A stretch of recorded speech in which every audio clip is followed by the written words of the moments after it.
El lado oscuro del corazón. Hace unos días, reunido con cineastas, escritores y diversos artistas, reclamaba yo consejos, una vez más, decepcionado por no encontrar las veces que le doy una oportunidad a una película, algo que me interese verdaderamente, que me llame la atención. Primero, por supuesto, debo encontrar una motivación especial para querer ver una película y no leer un libro. Pero hay veces que me dan ganas, pero me dan ganas mayormente por el recuerdo que tengo de muchos años atrás, de haber podido ir al cine y de haberme fascinado con alguna película, al menos con una escena, que tampoco soy tan exigente y últimamente me cuesta eso muchísimo. Entonces, hablando y continuando con esta conversación, decía, ¿cuándo volverá una película como la de quien fuera uno de mis favoritos de la Argentina, Eliseo Subiela? Creo que era muy chico, inclusive demasiado chico como para poder ver esa película, pero bueno, la vi, creo que en mi casa, con gente adulta, menos yo. Después, inmediatamente después, creo, de su estreno, Hombre mirando al sudeste, que me dejó pensando muchísimo por algunas escenas, por lo metafísico. Era un poco tal vez acorde a la literatura que yo estaba leyendo en el momento, pero me parecía que ese cineasta quería mostrarnos algo diferente. Y luego, con los años, fui descubriendo otras de sus películas, y cuando estaba yo en plena adolescencia, en plena búsqueda amorosa, me encuentro con El lado oscuro del corazón. Y para mí era impresionante poder ver que se recitara poesía en el cine,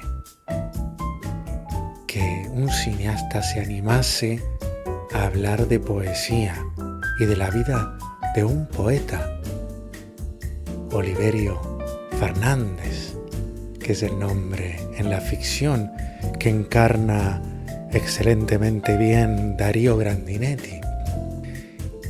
Pero a mí me había llamado muchísimo la atención que cuando se estaban comercializando cada vez más películas estrictamente comerciales, me encontraba con eso, con poesía en el cine. Algo que mismo en la película creo que es Nacha Guevara que encarna la muerte y le pregunta al personaje dónde en el diario se dice, se busca poeta. Es decir, es políticamente incorrecto probablemente hacer un film comercial hablando sobre poesía. Pero le fue bien con esa película, por suerte, que no sé si fueron unos 10 años posteriores, aparece El lado oscuro del corazón, su segunda parte, que es en Barcelona. La primera fue entre Buenos Aires y Montevideo. Y una vez más, poesía. Entonces, allí ya creo haber visto todas las películas de este cineasta y tuve el atrevimiento de buscarlo, de querer hablar con él. Primero fue una conversación, creo que algunos intercambios de correos electrónicos, y allí en ese momento, además de declamarle mi admiración y que me gustaría conocerlo y que tenía un proyecto sobre una obra de teatro que podía llevarse al cine, esa misma obra que algunas escenas ya se han filmado el año pasado en Alcalá de Henares, pero sin lastimosamente, la presencia, el consejo, la supervisión que me hubiera fascinado de Eliseo Subiela. Y le habré parecido curioso, divertido, y aceptó que nos encontrásemos. Así fue que un día en la universidad que él presidía de cine, me encuentro en su oficina y nos pusimos a charlar de cine, explicándole y con la salvedad de presentarme como escritor, tal vez un curioso guionista en aquel momento. Y por supuesto que hablando con él intentaba quizá venderme de alguna manera como para ser algún personaje en sus películas. En aquel momento seguramente me lo imaginé y me habré ido vestido acorde a Oliverio Fernández.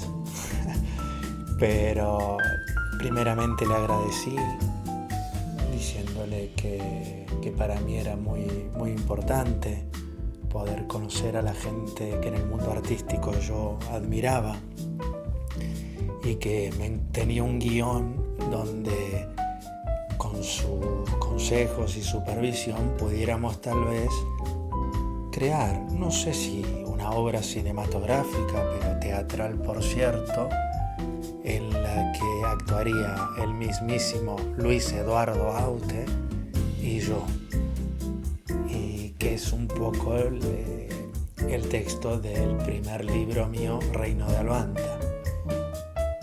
Y me acuerdo en esa charla como cuando uno habla con un verdadero artista, uno escucha, intenta aportar a la conversación, pero principalmente quiere escuchar, además que yo era muy joven, entonces era como aprender, y hablamos así como fue en el primer encuentro que tuve con muchos artistas que hablamos de arte, filosofía, política, un poco de todo, y todo fue interesantísimo y recuerdo muchos conceptos y seguramente perviven en mí algunos de los buenos consejos que él me diera.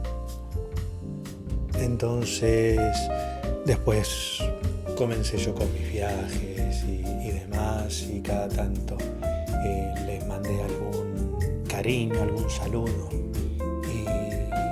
y luego le envié uno de mis libros, La voluntad de la esperanza, que dentro tiene un poema que se lo dedico a él y que está inspirado, por supuesto, en la película que hizo que descubriera luego a toda su obra.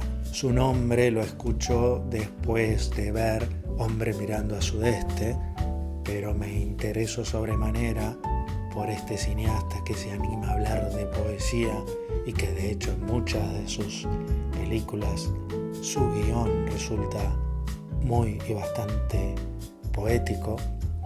Así fue que le escribo un poema que se lo dedico a él y que tuve la suerte de dárselo, y que en estos días, volviendo a hablar de cine, lamento que Eliseo no esté dirigiendo nada nuevo, porque me encantaría ver una nueva película de él.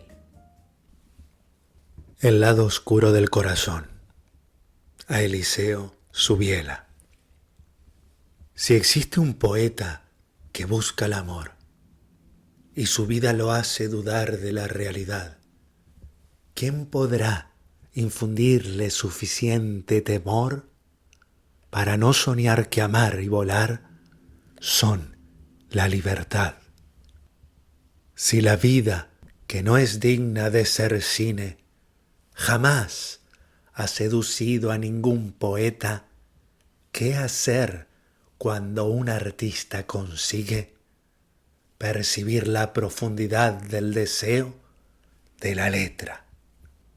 Es aquí cuando detengo a la melancolía para indagar si aún existe el lado oscuro del corazón o de la más triste elegía, comprobando entonces que la magia de Eliseo ha develado magistralmente ese inquietante apuro, desnudando a la poesía que por él me entrego.